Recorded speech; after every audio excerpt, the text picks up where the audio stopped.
Paul, thanks very much for joining us. It would be good to get your sense, I think, on some of those key trends around the advanced manufacturing side, particularly that you're seeing there in Scotland.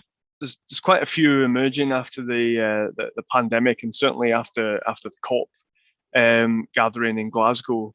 I think from a sector perspective, there's well, the sectors that we don't yet know exist that are starting to kind of come through into the market.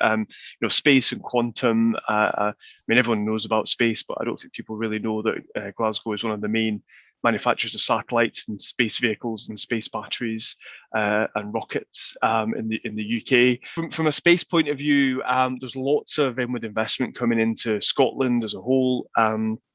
Thurso is going to be one of the UK spaceports. We also have a very large military-grade runway at Prestwick Airport.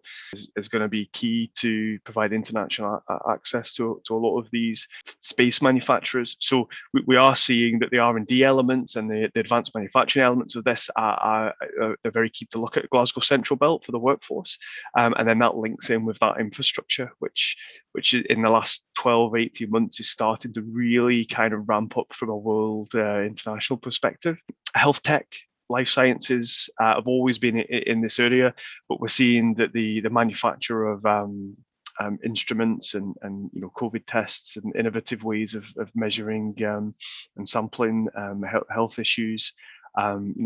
These types of small technical kind of electronic machinery elements are starting to come through, and then aerospace is kind of linked into that as well, and then the renewables market. And maybe Keith had mentioned about composite design materials for new ways of designing aircraft and looking at kind of how they could be more environmentally friendly. So everything seems to be interconnected. We have all the traditional markets for the logistics distribution, but all of these new sectors are really starting to come through very strongly into our markets now, which is great.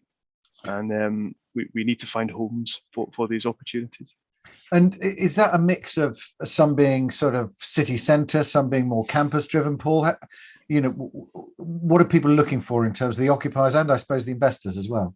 I think it's fair to say that there's both here.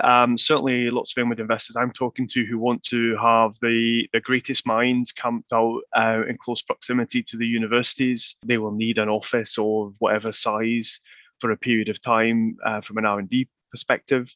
It may be that the theory, if you like, is done on a university campus in the city, and these international people will want to come and live and work in Glasgow for its nightlife and its culture.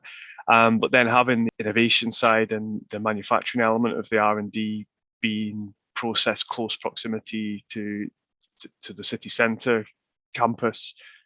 Somewhere like AMIDS is key as well. So they can have kind of the best of both worlds here. They don't have to have that huge geographical kind of separation between the two aspects of the business.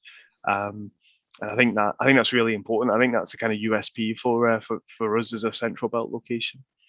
And how much of a driver is that kind of focus on ESG, particularly with the big focus on renewable energy at the moment, Paul?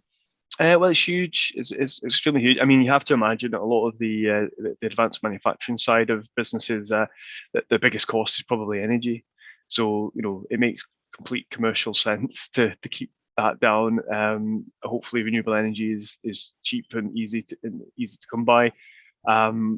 Also, ethically, a lot of these companies want to be doing the right thing, and they've committed to try to be net zero carbon, whether that's through offsets or through renewable energy resources. I know that the city of Glasgow, there's plans for a district heating network. There's already one that's been constructed right now at AMIDS. So that will really reduce costs for these occupiers and actually allow them to offset their carbon. So I'm not sure they'll ever get to net zero without offsetting in some way, shape or form, but certainly bringing forward the innovation districts that we are in the city and out at the airport, we're putting the correct infrastructure in to allow that to be successful, actually. Yeah, it's a really interesting area, I think, and set for significant growth over the next few years. Thanks very much for joining us, Paul. Yeah, no problem. Anytime. Thanks, Richard.